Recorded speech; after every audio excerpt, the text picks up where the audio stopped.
I discovered what true betrayal felt like. I was sitting at our mahogany dining table, surrounded by college acceptance letters. Harvard, Stanford, MIT.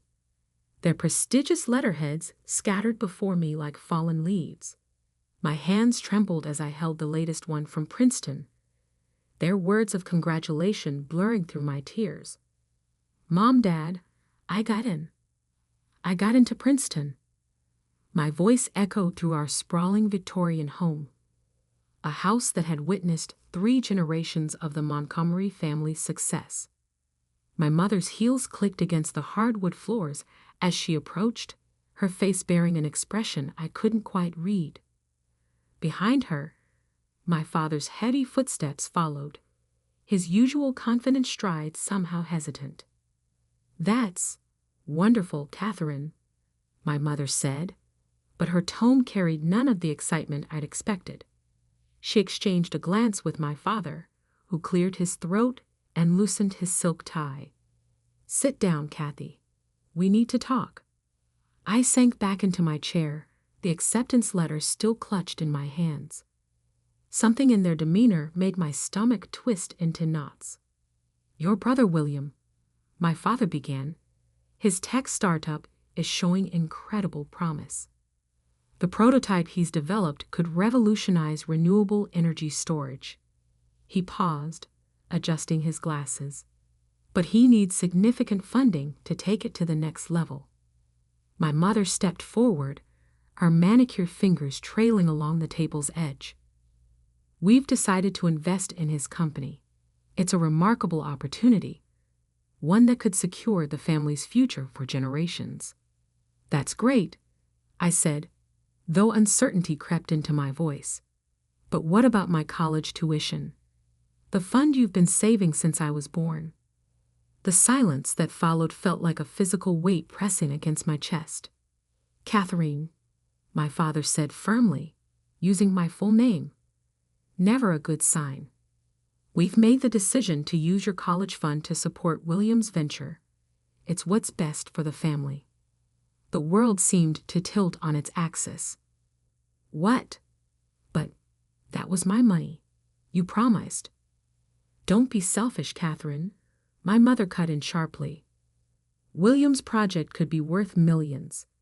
You can take out student loans like other people do, or maybe consider a local community college for a few years." I stared at them, these people who had raised me, who had always preached about the importance of education, who had spent years encouraging my dreams of attending an Ivy League school. Now they stood before me, calmly destroying those dreams to favor my brother. Again. William had always been their golden child. 4 years older than me, he dropped out of college to pursue his entrepreneurial dreams, while I spent my high school years maintaining a perfect GPA, serving as class president, and winning national science competitions. William bounced from one failed startup to another, each time convincing our parents to invest just a little more. "How much?" I asked, my voice barely a whisper. "What?" my father frowned. "How much of my college fund did you give him?" My mother shifted uncomfortably. "All of it. The full $289,000. The number hit me like a physical blow. Nearly $300,000 gone. Every birthday check from grandparents, every summer job earning, every penny saved for my future, handed over to William without a second thought." I stood up so abruptly my chair toppled backward. "Did you even consider asking me? It's my money." "Catherine Elizabeth Montgomery," my father's voice boomed through the dining room. "That is enough. This decision is final. William's project needs this investment, and as part of this family, you need to support what's best for everyone." "Best for everyone?" I laughed, but it came out more like a sob. "Or best for William?" "Your brother has vision," my mother said defensively. "He sees opportunities others can't. Sometimes that means taking risks. Risks with my future. I shouted, surprising even myself with the volume. What about my vision? My opportunities? My father's face hardened. If you can't understand the importance of supporting your family's interests, perhaps you're not as mature as we thought. Go to your room until you can discuss this rationally. I stood there, 18 years old, being sent to my room like a child for daring to object to having my future stolen. In that moment, something inside me shifted. A fundamental change in how I saw my family, my place in it, and what I needed to do next. Without another word, I turned and walked upstairs to my room. But instead of collapsing on my bed to cry, as they probably expected, I pulled out my largest backpack and began to pack. Essential clothes, my laptop, the emergency credit card I'd never used, and most importantly, my documents, birth certificate, social security card, passport. My hands moved methodically, my mind surprisingly clear despite the chaos of emotions swirling inside me. From my sock drawer, I retrieved the $200 I'd saved from my last tutoring sessions. Money I hadn't added to my college fund because I'd planned to use it for Princeton merchandise once I got in. Now it would serve a different purpose. As I packed, memories flooded through my mind. William's first failed startup, a social media platform for pets that burned through $50,000 our parents' money. His second attempt, a cryptocurrency that lasted 3 months before collapsing. Each failure met with encouragement, support, and more funding, while I was told to be practical about my dreams. The sound of the doorbell interrupted my thoughts. Through my window, I saw William's Tesla pulling into the driveway. Of course he was here, probably coming to collect his latest handout. I could hear their voices drifting up from below. William's charismatic laugh, my mother's adoring tone, my father's proud rumble. The perfect family moment, complete with their perfect son and his perfect excuses for needing more money. Opening my laptop one last time, I wrote 2 emails. The first to Princeton. Dear Admissions Committee, with deep regret, I must decline your offer of admission. Due to unexpected financial circumstances, I will be unable to attend Princeton University this fall. Thank you for the opportunity. Sincerely, Catherine Montgomery. The second email went to my parents. Mom and Dad, you've made your choice, and now I'm making mine. Don't look for me. Don't try to contact me. I'll find my own way without the family money or the family name. Catherine. I hit send, then removed the battery from my phone. From downstairs, I could hear William launching into another enthusiastic pitch about his revolutionary technology.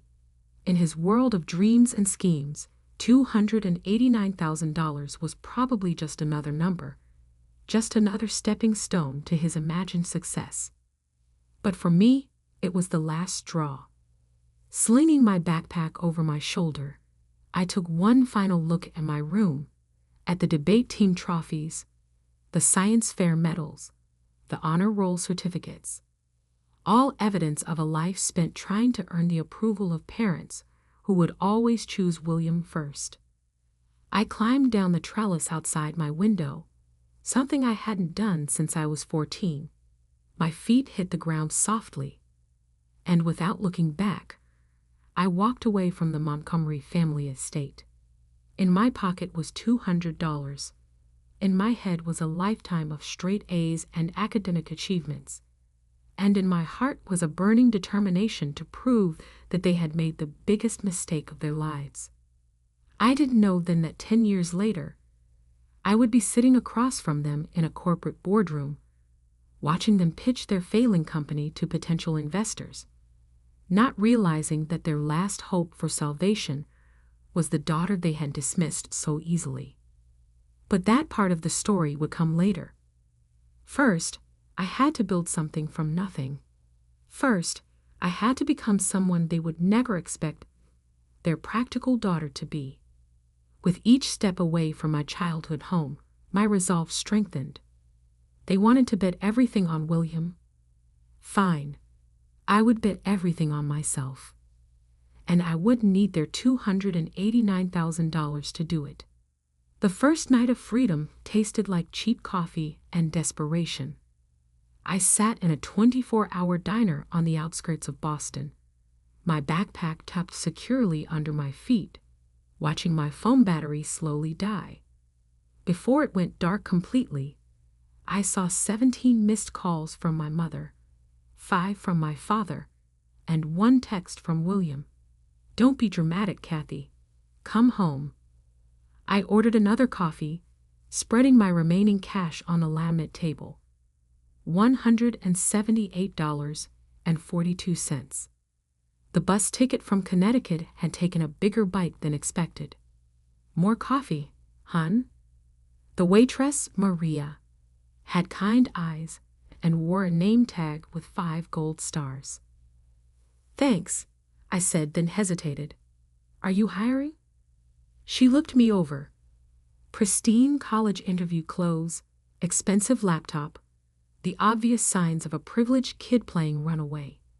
But something in my expression must have touched her because she didn't immediately dismiss me. "Kitchen help," she said finally. 6 to 2, minimum wage plus tip split. "Start tomorrow if you want." I nodded, relief flooding through me. "I'll be here." "There's a motel down the street," she added, scribbling on her order pad. "Tell Jimmy that Maria sent you. He'll give you the weekly rate." That night, in a motel room that smelled of old cigarettes and cleaning supplies, I opened my laptop and began to plan. The Princeton acceptance letter was still in my bag, a reminder of the future I'd just lost. But as I stared at it, an idea began to form. I'd spent my high school years tutoring rich kids in advanced mathematics and sciences. Their parents paid premium rates for my services because I got results: perfect SAT scores, improved GPAs, early college admissions. I'd always seen it as a way to earn extra money for college. Now, I saw it as the foundation for something bigger. Opening a new document, I began to type: Elite Academic Consulting Specialized Tutoring and College Admissions Guidance founded by a Princeton-accepted scholar. I worked through the night, building a simple website using my coding skills from AP Computer Science. By dawn, I had created professional-looking business cards at an all-night print shop, spending $50 of my precious savings. The next 6 months fell into a grueling routine. From 6 a.m. to 2 p.m., I worked at the diner, learning every aspect of the business I could. Maria, it turned out, had owned the place for 20 years.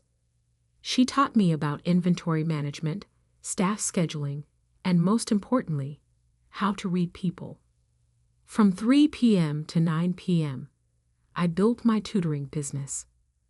My first client came from a regular at the diner who overheard me helping Maria's daughter with calculus during my break. Word spread quickly among the wealthy suburbs of Boston. There was a young tutor who had gotten into Princeton, but chose to defer, who could explain complex concepts clearly, who guaranteed results. I never mentioned my real last name. Catherine Montgomery became Kate Morgan, and my clients never questioned it. They cared about results, not pedigree. By month 3, I was making enough from tutoring to quit the diner, though I still helped Maria with her books on weekends. She'd become something between a friend and a mentor, teaching me lessons about business that no Ivy League school could match. "You're good with numbers," she said one Sunday, watching me optimize her inventory system. "But you're better with people. That's where real money is made." She was right. My tutoring clients weren't just paying for academic help. They were paying for confidence, for hope, for a chance at the future their children dreamed of. It was something I understood intimately. One day, as I was reviewing a student's college essay, his mother made an offhand comment that would change everything. If only you could clone yourself. Every parent in Boston would hire you.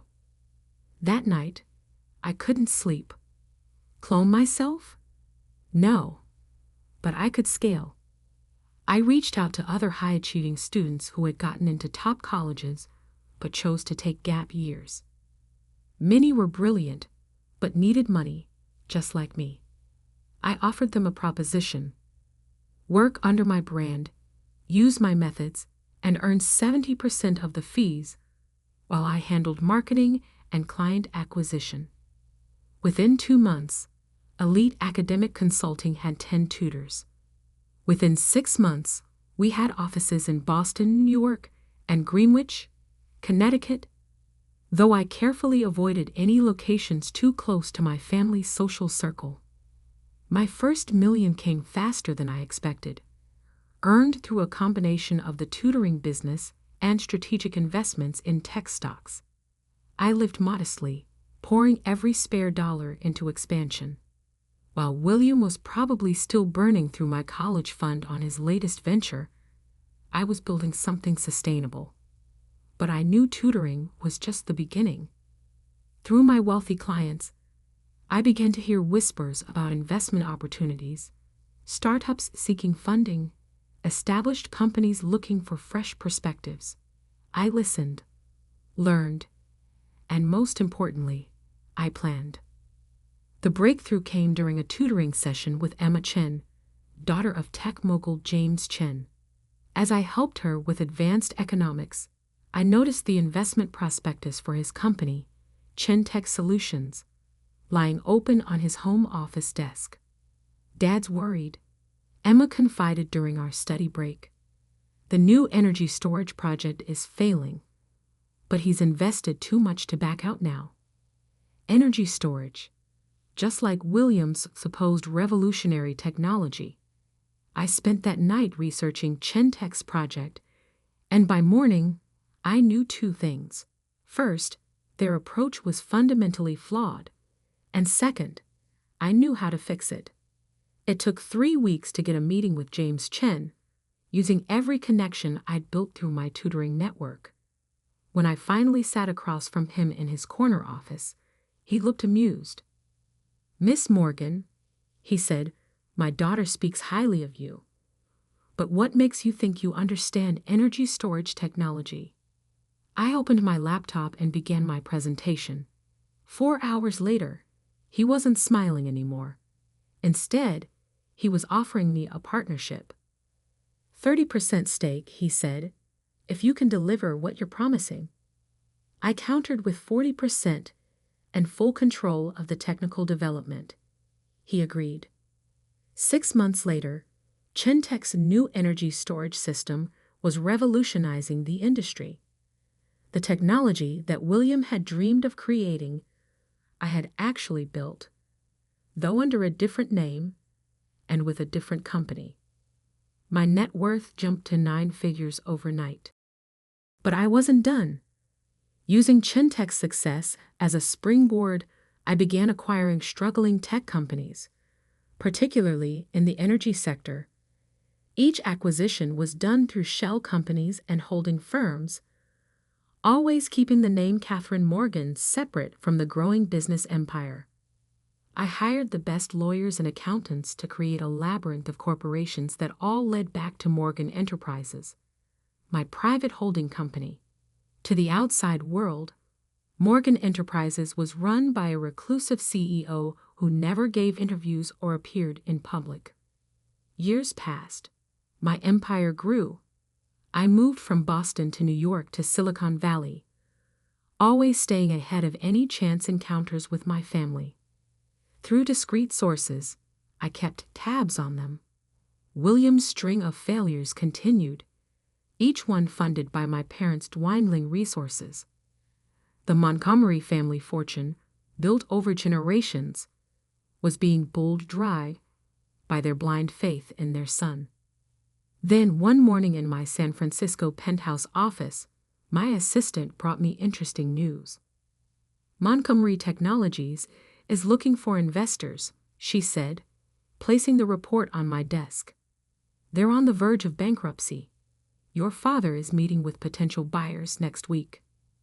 I picked up the report, a smile playing at my lips. After 10 years, everything had come full circle. Schedule a meeting, I said, but use the Morgan Enterprises letterhead. Let's see if they recognize the daughter they threw away. It was time to show my family exactly what their practical daughter had become. The Montgomery Technologies building hadn't changed much in 10 years.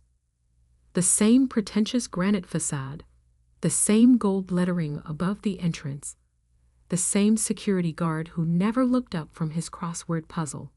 But now, walking through the revolving doors in my Armani suit, I was no longer the teenage girl they had dismissed so easily.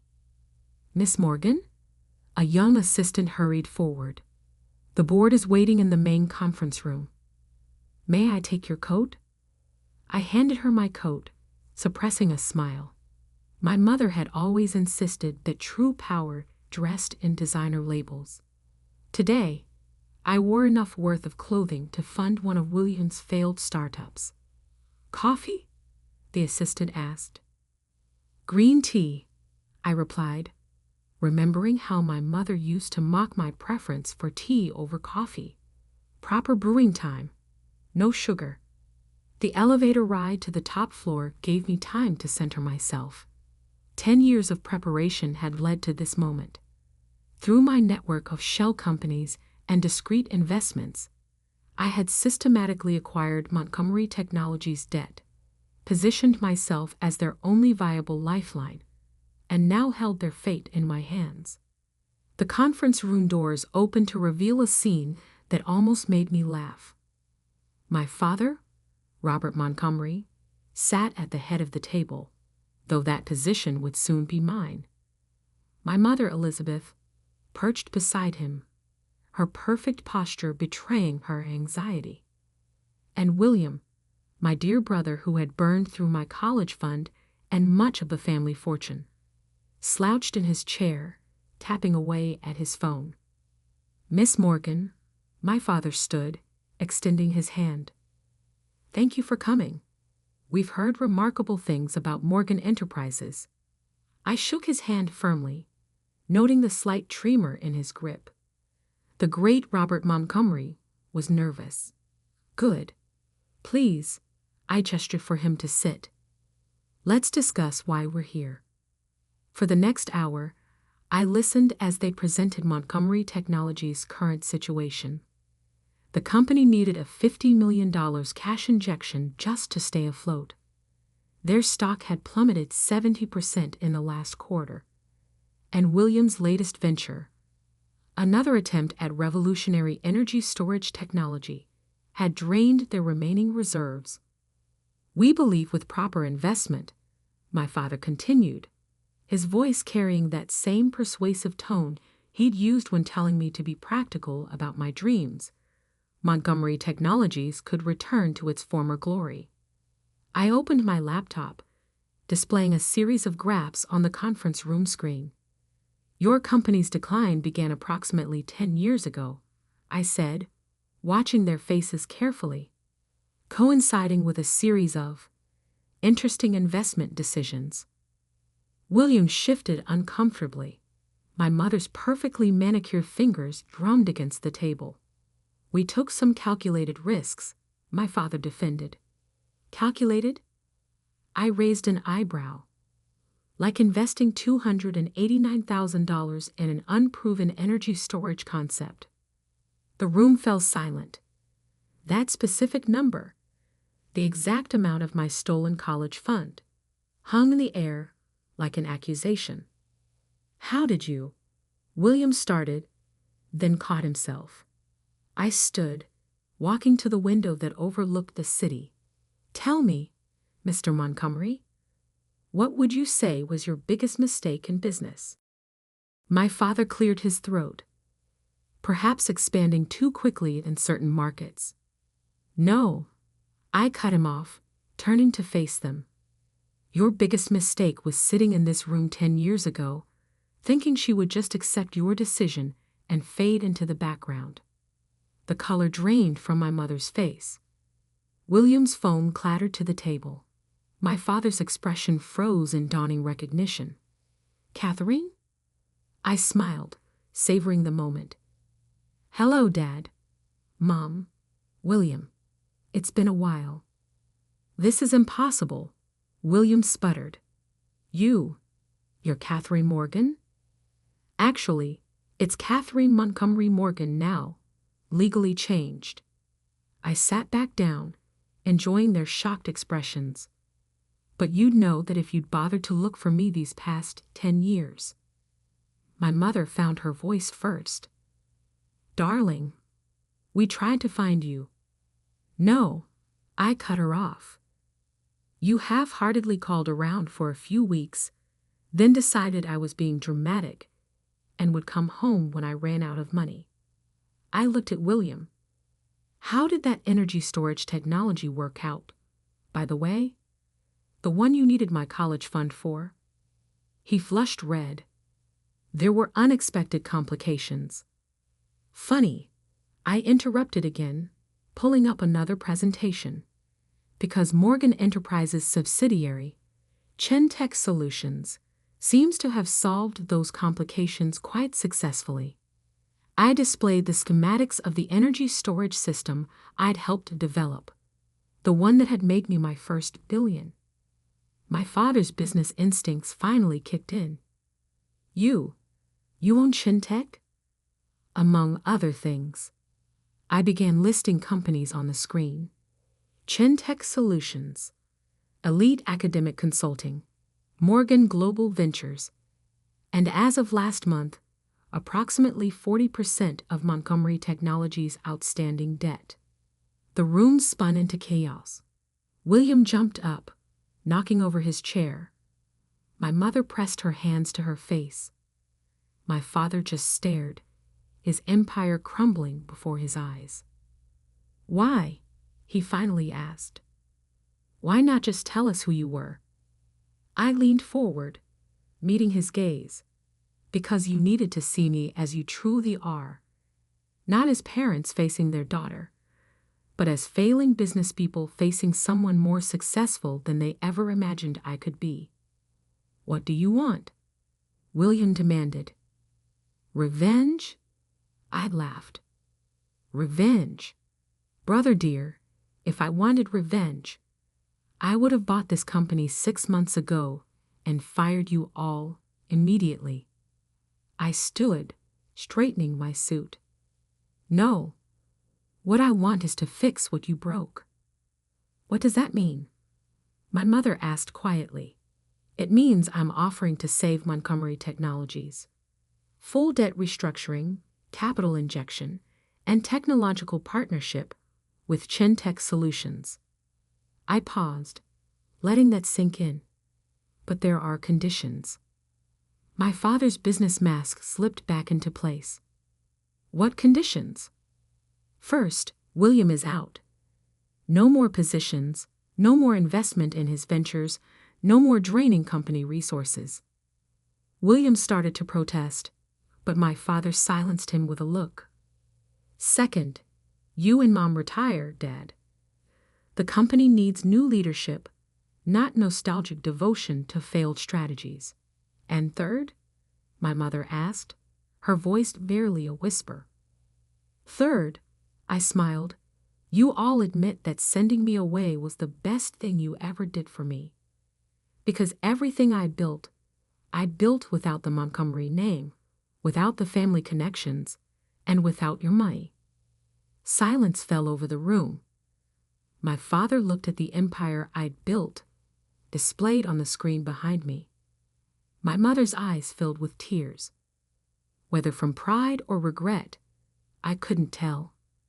William slumped in his chair, finally confronting the reality that his younger sister had achieved everything he'd failed to do. Do we have a deal? I asked, knowing the answer before they spoke. My father nodded slowly. We do, Miss Morgan. Good. I gathered my things, preparing to leave. The papers will be drawn up by tomorrow. Oh, and Mom. I paused at the door. The local community college you suggested. They're one of my charitable foundation's biggest beneficiaries now. Turns out practical decisions can lead to extraordinary results. I walked out of the conference room, out of the building that had once represented everything I couldn't have, and into the waiting car where Maria, my first boss, now my company's chief operating officer, waited. How did it go? She asked, handing me a perfectly brewed green tea. Exactly as planned, I replied, taking a sip. Though I think I'll keep the diner story out of the official company history. She laughed. Are you sure about this? Saving their company after everything they did. I looked back at the Montgomery Technologies building, thinking about the scared 18-year-old girl who had left home with just $200 and a determination to prove herself.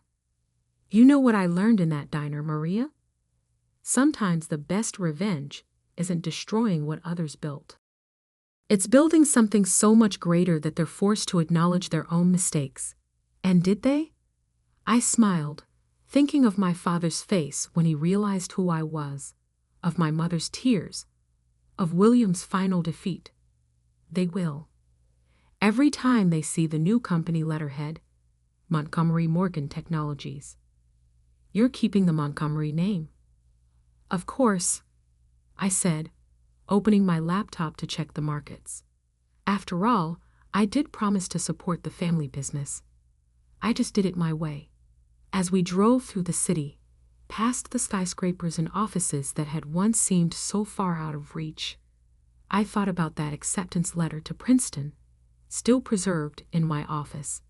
I had framed it alongside my first business license, my first $1 million contract, and a simple name tag that read Kate, server, from a certain 24-hour diner.